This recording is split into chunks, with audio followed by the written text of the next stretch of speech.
What companies deserve your hard-earned dollar? Which would you want to work for? How can you know if they share your values? Just ask us.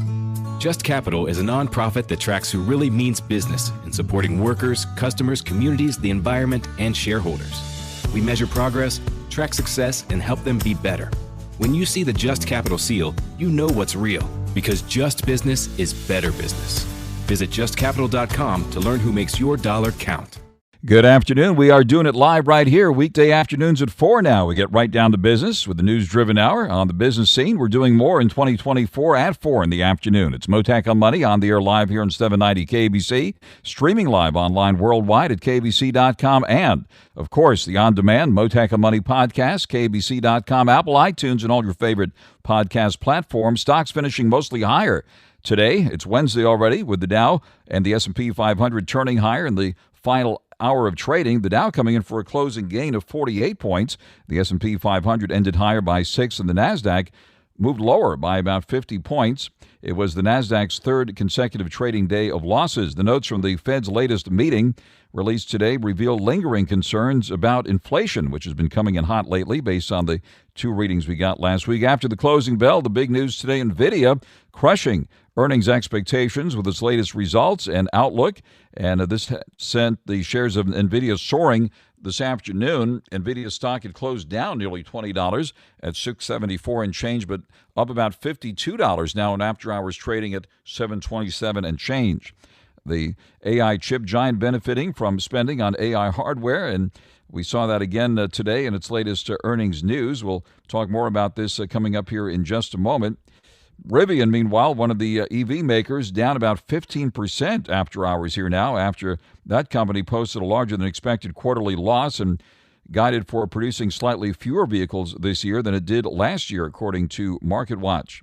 Keeping an eye on that one, as some tough, certainly EVs have hit a bumpy road lately. Consumers have a lot to complain about these days. Meanwhile, the Better Business Bureau's Los Angeles office has fielded more consumer complaints than any other BBB office in the United States. And it turns out the most common type of complaint involves tax-related scams. I'll talk about that later this hour with Steve McFarland, the president and CEO of the Better Business Bureau here in Los Angeles. He also happens to be a California registered tax preparer. Well, Election Day coming up on March 5th in Los Angeles and Beverly Hills. Many people may not even realize Beverly Hills is its own city, and an important election is coming up there on March 5th, impacting the future of the city's leadership. Large field of candidates running for 2 city council seats held by the current Beverly Hills mayor, Dr. Julian Gold, M.D., and former mayor, now council member Lillian Bosse. Among the candidates, current Beverly Hills School Board member Mary Wells. She'll be joining me later this hour. But first, on your money, the markets, and the economy, and the whole works now. Joining us live, investment expert Jim Hausberg, managing director at Hightower Advisors, the Hausberg Group in Beverly Hills. Jim, thank you very much for coming to the line this afternoon. First, on the big news here that everybody's been waiting for, the AI giant NVIDIA out with its results and moving sharply higher here in after-hours trading. Give us your results on that big news this afternoon. Yeah, I mean, the stock's made a really large move, Frank, in the after hours. I think up 8% or so. The numbers blew out on the top and bottom line, $22 billion versus $20.1. I mean, it's incredible what this company's done. This company's been around for a long time, but the AI push and the products they sell into the data centers, the chips, they're number one in the space, and more money's going to be spent on it. So, over the near term, who knows, could be a little profit taken tomorrow on the big move. If the numbers came in a little disappointing, stock would have sold off, 8 or 10% and would probably be a buy. So for long-term investors, I would stay with it. I think artificial intelligence is here to stay. There will be competition. There always is. But they are clearly the leader in the space. On there live with Jim Hausberg. It looks like the stock's up about 200% over the past year and hit a big speed bump yesterday, had that big pullback ahead of today's earnings news, and now above 700 here at 727. Where do you see this thing go from here? Higher? Yeah. Over what period of time is hard to say. I say this every time we talk, Frank. The short term is next to impossible. But the space that they're in, think about this. A computer has the ability to read, write, talk, create, play, analyze, make recommendations, write movies. I mean, it's what, we've taught. It's machine learning, it's deep learning, and it's now moved its way onto the computer. And for those of you who haven't played around with OpenAI, it's something I would recommend. And so you get an idea of how this all works. But it's every business, from the Metas of the world and the Amazons are all spending money on AI, which means they're buying the chips from NVIDIA directly. And that's why this thing is moving. I mean, $22 billion in a quarter is incredible. Not overly expensive for the growth rate, but it's not a cheap stock. And, if you got scared out yesterday thinking the earnings weren't going to be so good because the stock was moving lower, you just left 10% on the table. So I wouldn't trade these things. There's going to be volatility. There's going to be volatility in the entire market. But, the NASDAQ, I think, had dropped 3% off of its high after, 3 down days, and probably make it up tomorrow for where we were. And it's NASDAQ's up 25% from the low back in October. The S&P's up about 21 from the low, and the Dow's up about 18 or 19. So we're in really good up markets. I said this before, the bond market's also attractive, Frank. We're able to get 4, 5, 6%. Corporate bonds and even high yield look attractive to me in the 7 to 9% range.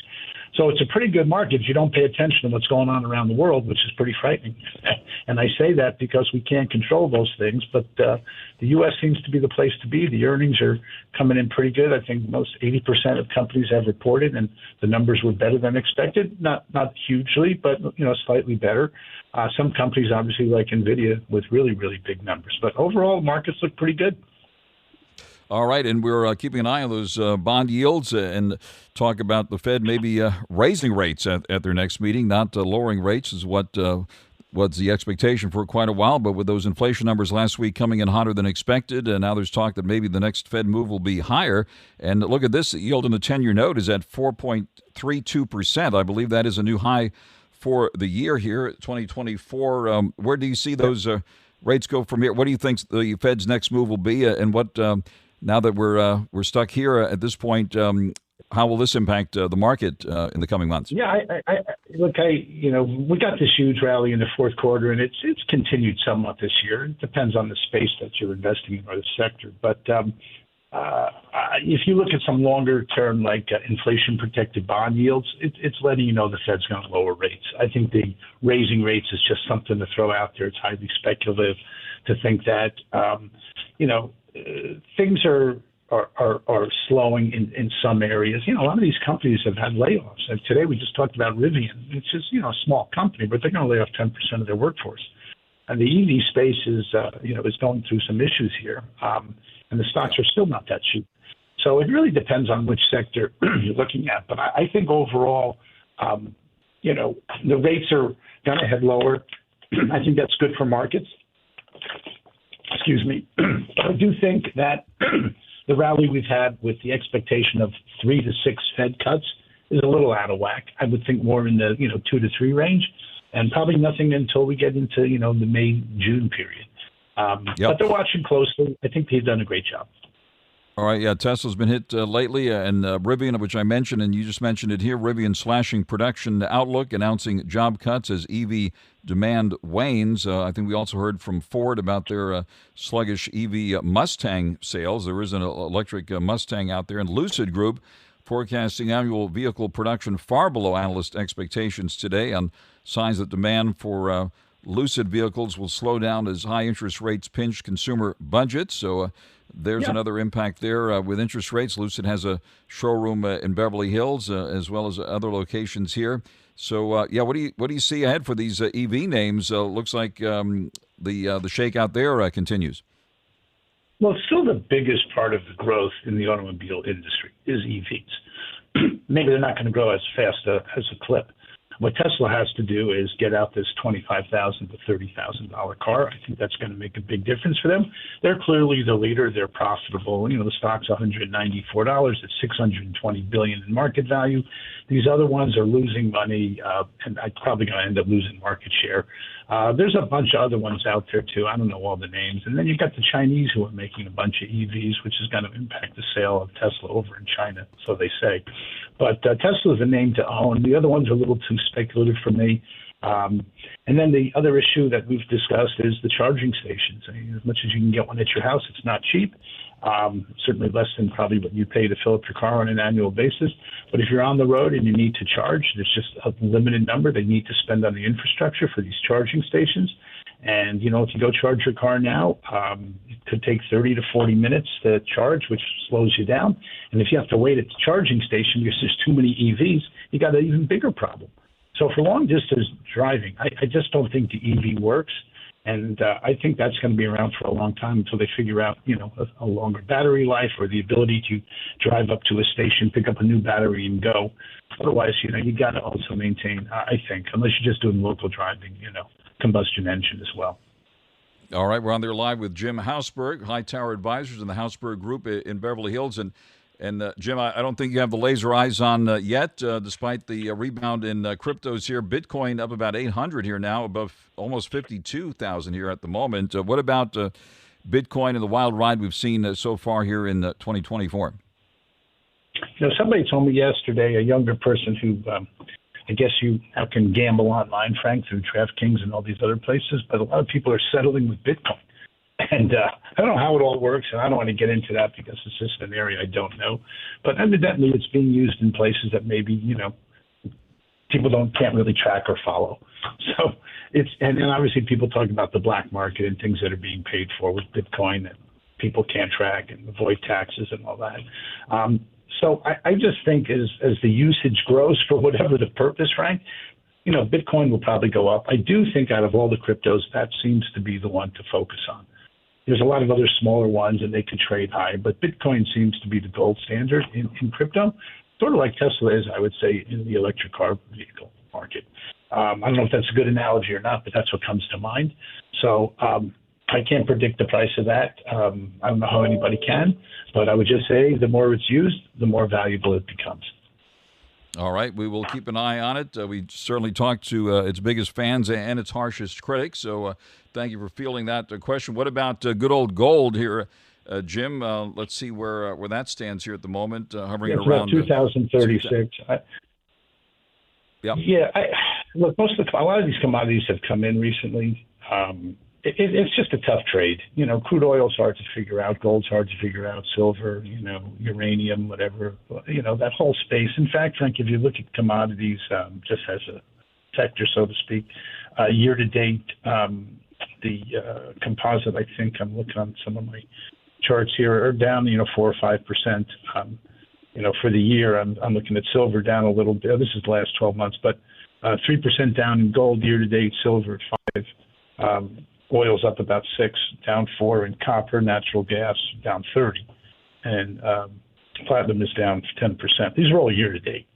That's big volatility. So I don't like to trade these things, but I got to tell you, I think commodities are trading vehicles. You got to catch them right. Buy them when the support looks like it's there, sell it when it hits resistance. I do some like airline stocks. I believe you can make money owning airline stocks long term. But there are times when they're great trades where they've been just thrown out and, there is some value here. The airports are crowded. Most flights are pretty crowded. You could slow down. And obviously some airlines operate better than others. But there's just those things that you have to trade, Frank, that I just think is difficult and very, very tough for investors. So I would stay away from the commodity stuff for the most part. All right. The old expression used to be, if it ain't Boeing, I'm not going.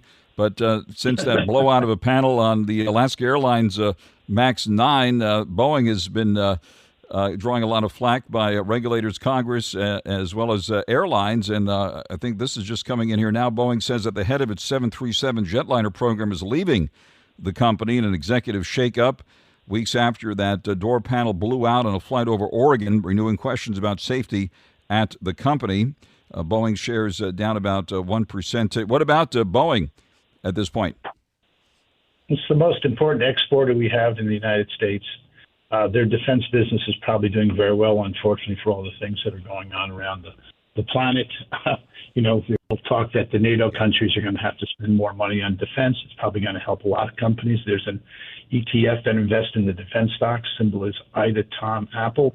It's something that if you want to look to trade, again, you might want to look at that. And Boeing's a big piece of that. But I think Boeing's going to figure out its problem. There's two real airline manufacturers in the world. There's Airbus and Boeing. Then there's Embraer in Brazil. But as much as the Chinese are trying and the Russians, I don't know anybody buying airlines made in Russia or China for the most part. So, there's two or three. There's really two. I got to believe Boeing will recover. They're making the change as they should.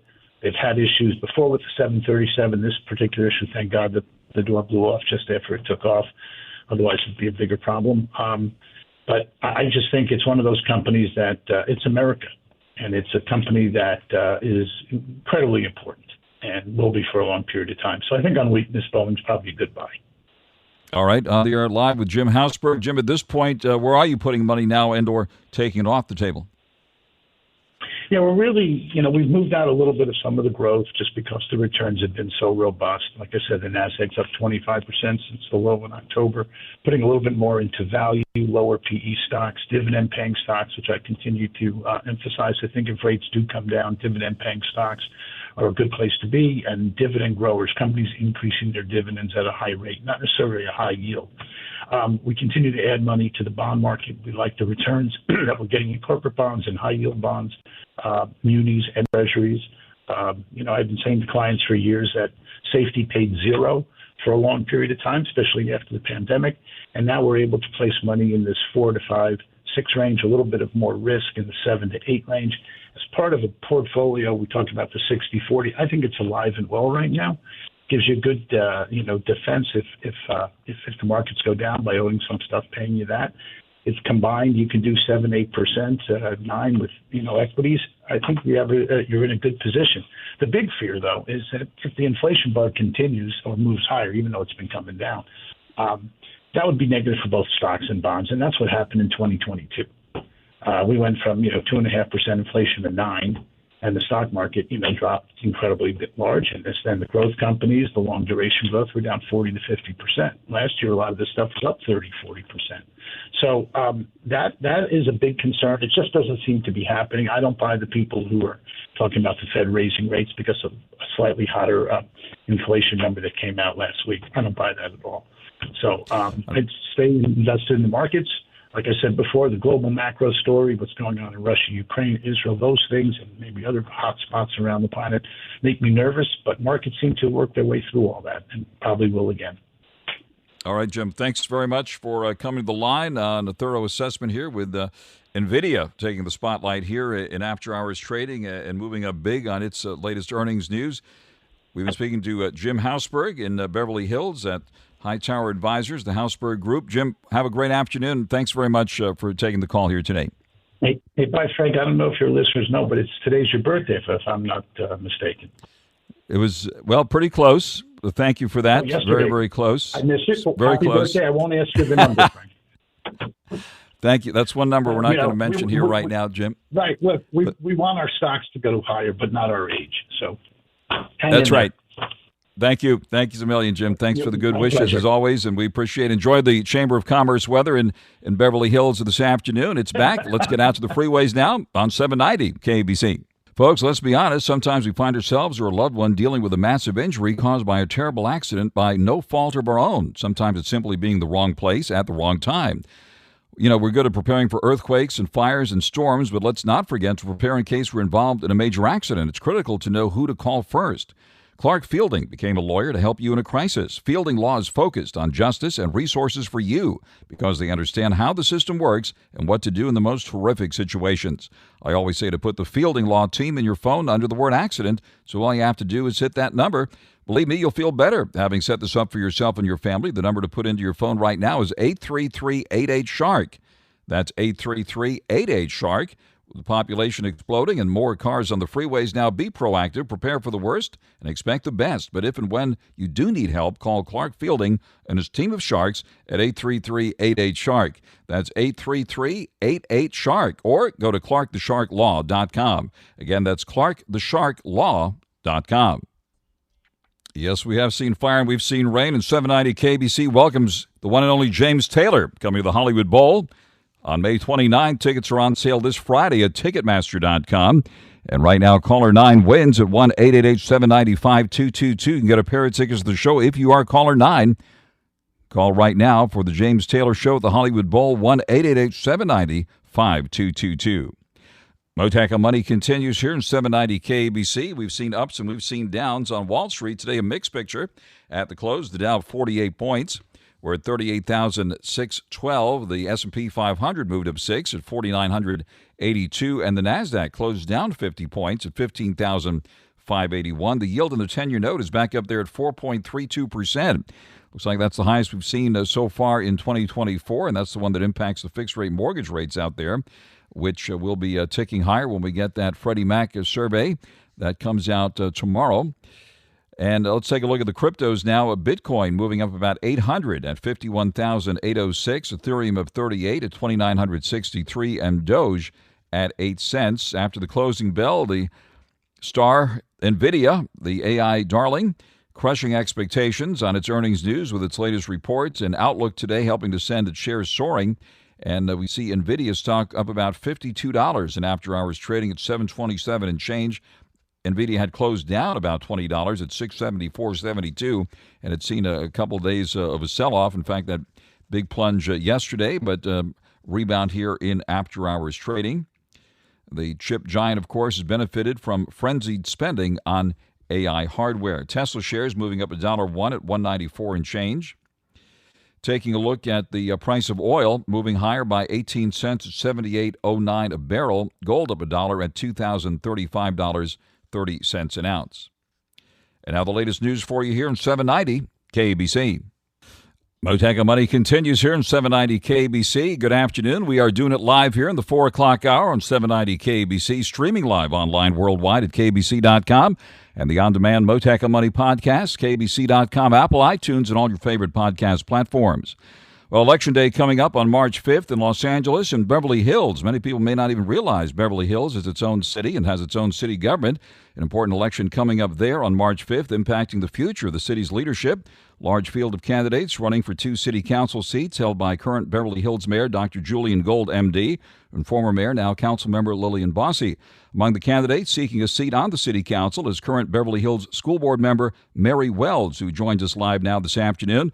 Mary, good afternoon to you, and looks like you got the Chamber of Commerce weather back there in Beverly Hills today. It's a beautiful day here. Nice to hear from you, Frank. Thank you very much for taking the call. Take it from the top and tell us why you should be on the Beverly Hills City Council. Well, I'm currently, as you know, a sitting school board member. I'm the only currently elected official that's running for city council. And really why that's important is that as a school board member, I'm already representing our community. I'm deeply engaged with our community, with our schools in the city. We work very closely together. And as a result, I can hit the ground running with our city. I work with our fire. I work with our police. I work with our city council. We're currently looking at the Hawthorne School. As you may know, you should know that our El Rodeo School is finishing its modernization and will be opening this fall. So our Hawthorne students will be moving there. And we're working with the city right now to look at a daycare or preschool dedicated center at the Hawthorne School. So much of the work that I'm currently doing is with the city, and I look forward to continuing that work as a city council member. The other thing I didn't mention is my school board term is up this year, so it's an opportunity for me to be able to move to the city. On there live with Mary Wells, candidate for Beverly Hills City Council. Certainly Beverly Hills known for its excellent weather as well as schools and police. Certainly your police chief, Mark Stainbrook, has an international reputation for excellence at this point with that 2-minute response time there in Beverly Hills and doing all kinds of innovative things. What about making sure Beverly Hills stays safe? Well, that's really my number one priority as a council member. And certainly as a school board member, we've been already, we address these issues all the time with safety and security in our city. On the school board, I really transformed our security program and working with the police department as well. And our police department is one of the finest, and I think that they're doing an amazing job, and they do an amazing job of catching criminals. And we've invested a lot, I would say $170 million of our general fund budget of $320 million is dedicated to public safety, and that's for our police force as well as for technology and providing those tools that allow them to be really effective at catching criminals. We use a drone program. We have a real-time watch center, and we have automatic license plate readers, and a lot of the technology is really aiding our ability to be successful in catching criminals. The challenge we're having really is that criminals know they can get caught in Beverly Hills, but what we want them to know as well is that if you come to Beverly Hills and commit a crime, you'll get caught and you'll get prosecuted. And that's our challenge right now is with our DA, is that the DA is not prosecuting these crimes, and the criminals just it's like a catch and release. They just turn around and come right back out. And it should be noted, the Beverly Hills City Council at the time supported the recall, as did many other cities in Los Angeles County, of the current district attorney who faces a election challenge here coming up on March 5th as well. So that's certainly very important to note. Looks like the Hollywood Awards season in full swing, and Beverly Hills has rolled out the red carpet, certainly for tourists and for the Hollywood stars and for businesses too. What would you like to see happen here to further that in Beverly Hills? Well, I want to see our businesses thrive. Our large and small businesses make up a large portion, as well as our general budget's about 31%.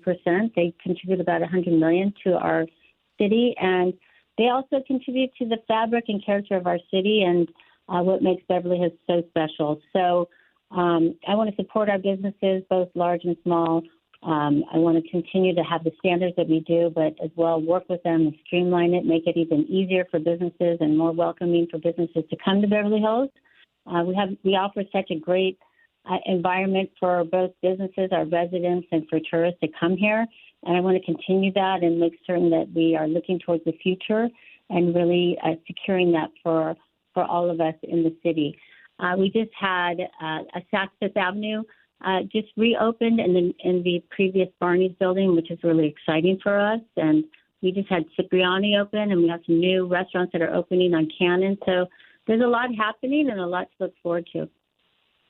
On there live with Mary Wells, candidate for Beverly Hills City Council, and certainly Beverly Hills has stood solidly with Israel. We did have on this program recently Dr. Julian Gold, MD, the current mayor of Beverly Hills, speaking of the very dramatic display right there at Beverly Gardens Park with 1,400 flags, mostly Israeli, on display there representing the 1,400 people killed back on October 7th. What are your thoughts about support for Israel there in Beverly Hills? Well, I'm very much in support of supporting Israel, and especially with our population of residents that we have in Beverly Hills. That further reinforces that. As a school board member, we immediately issued a resolution in support of Israel and against anti-Semitism, and I was really proud of that as a board and a school, that we were able to do that and support our students. They felt very empowered and able to speak out. And I think that, when we're fighting anti-Semitism, it's important to make a statement and be really clear and to speak out. It's also important to have a visual statement, and I think that's as well what the city did. They issued a resolution, but they also have had many visual statements in terms of, the flags at City Hall, and the display of all the flags of the victims from the October 7th attack. I think that was really moving for our residents. It also made a very big statement for the world, really, and against anti-Semitism. And I think that's important for us to be able to take that leadership role. I also think for our community, it's also important that we provide these rallies and opportunities for our community to come together and to show solidarity and to be able to show visually and within communities that support. And I think we're a special city for that. Certainly. It looks like there's a new effort now to preserve some of the historic buildings and to celebrate them. I see that the Church of the Good Shepherd, for example, was just declared an historic landmark, having been there for 100 years. That's where Frank Sinatra's funeral was held years ago, and other important, of course, occasions have been held there. And what about historic preservation there in Beverly Hills? Well, I think historic preservation is really important. And, like the Church of the Good Shepherd, these are really iconic buildings for us and really define so much of the character of our city. And I think it's really important to respect that and to make certain that we make plans to protect that within the city's ordinances to do so. And as we look forward to the future, really making certain that we don't lose sight of what we value and what the character is of our city, and that includes our buildings and the history of it. I think an interesting example of the history and the historic building, but also moving forward, would be the Beverly Hills Post Office and how they preserved that, but at the same time they created the Wallace Annenberg Performing Arts Center. So it created something new in the city we didn't have, and we preserved the Beverly Hills Post Office, and it was kind of a nice marriage of the two. Mary Welch, thank you very much for taking the call. Candidate for Beverly Hills City Council and current Beverly Hills School Board member. Mary, wish you all the best, and thank you very much for joining us live here this afternoon. Thank you so much, Frank. It's lovely talking to you, and thank you for making the time for me. Thank you very much. Enjoy the rest of the day. And in the 90210, let's get right out to the freeways here at 790 KABC. Good afternoon. We're doing it live here, 790 KABC. It's Mottek On Money. Can I see the manager? Consumers have a lot to complain about these days. The Better Business Bureau's LA office has more consumer complaints than any other BBB office in America. They take all kinds of consumer complaints, and it turns out the most common type of complaint involves tax-related scams. Let's talk about that now with Steve McFarland, who happens to be president and CEO of the Better Business Bureau in Los Angeles. Steve McFarland, thank you very much for taking the call here this afternoon, and tell us what people are complaining about these days. Hey, Frank, great to be here. It's tax time. This is the time when scammers, fraudsters come out and want your information and they want your money. The 5 primary types of tax-related scams that we see are IRS impersonators. These are the scammers that try to reach you on the phone, text, social media. They're fishing for your information and, of course, your money. They do it 2 ways. One, they say that you owe the IRS, and you know what? You're in big trouble. You're going to go to jail if you don't give them what they want. Or they are claiming, you know what? You're owed a lot of money, and we can get you your unclaimed refund, so come with us. And, of course, the solution is to research your alternatives and tax professionals very well. And I'll talk about researching that in just a moment. The second type is ghost tax return preparers. Essentially, these are unlicensed fraudsters. They lure you in with a text, social media, and claims of big refunds, but they're not licensed at all. And the money that you do pay in retainer, hopefully not with gift cards or cash apps, is going to be lost. We're hearing a lot in the news, TV, media, radio, everywhere about offers and compromise. That is that if you owe a lot of money in tax to the IRS, Franchise Tax Board, we can get you out of that and maybe get you a situation where you don't owe any money. This is a year-round scam, not just during tax season. And again, the solution is to check some resources. Next is the Employee Retention Credit. That's referred to as the ERC scams. Now, the fraudsters here are claiming that they're exaggerating what you can get, and they're downplaying the qualifications so that you can get your retainer to them. And, of course, they're going to get your information. And guess what? All of your employees' information, birth dates, social security numbers, all that you're going to give to them at an upfront fee, which will most likely disappear. And the last one is a kind of a newer scam targeting tax preparers and employers alike. Here's where impersonators claim that they need a client's data. Most often a W-2 and some other financial information, for example, for a medical or insurance claim, which is totally bogus. And so you got to be very careful about offering information like you or your employees to these scammers. Wow. Steve McFarland, the president and CEO of the Better Business Bureau in Los Angeles. Sounds like a very busy office, and thanks for laying out those absolutely disgraceful and heartbreaking scams out there, impacting, I'm sure, a lot of elderly folks and people of all ages, certainly. Absolutely disgraceful. Do you work with law enforcement to try to help people recover once they've been ripped off? Yeah, we help law enforcement, the IRS, Franchise Tax Board, the counties that where people are trying to get your property tax money. And, there's some verification sources IRS.gov, the CPA directory in California, of course, the bar, California Attorney Bar Directory has a directory you should look for. The CTEC, that's the California Tax Education Council, also has a free directory for you to look up repairs. You can also go to bbb.org. This is where you verify those people to do your tax return instead of using a scammer who are only after your money and your information.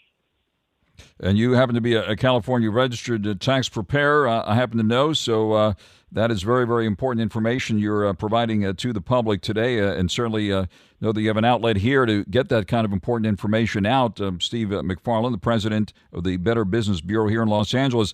What else is top of mind? What are some of the other big complaints you get there in your office? Well, lately, with all the rains that have been coming down here in California, we get these storm chasers. These are the kind of guys that will saw that tree up off your front lawn or repair a leak in your roof, and a lot of door-to-door action. We call them storm chasers. They'll ask, hey, give me $500. I'll see you in the morning, and I'll take care of all this problem for you, or I'll fix your fence, roof, whatever.